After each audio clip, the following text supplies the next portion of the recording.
You just heard Love Song by All Pairs and The Middle by Girls of the Internet featuring Alicia Joy. Something I personally acknowledge is that seasons of the year come with their own associations, and what I mean by that is that spring is a time of rebirth, summer is a time of life, and then fall leading into winter is a time for change and death. I did mention my mother passing in October, but even aside from that, there's been a lot of spirits making transitions over the past month or so. Two in particular I want to acknowledge that are close to my heart would be two legendary figures in their respective fields of music, Quincy Jones and Will Cullen Hart.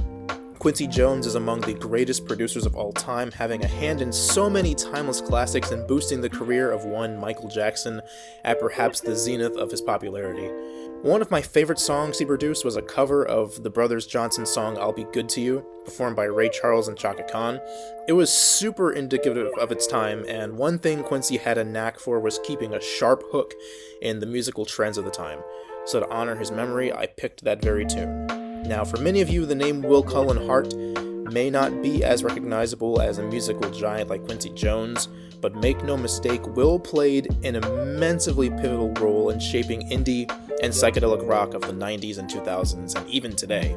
He was one of the founding members of the Elephant Six recording collective along with Robert Schneider, Jeff Mangum, and the late Bill Doss, who would create immortal bands like the Olivia Tremor Control, which Will was a lead member of, the Apples in Stereo, Neutral Milk Hotel, The Sunshine Fix, and Will's own band Circulatory System.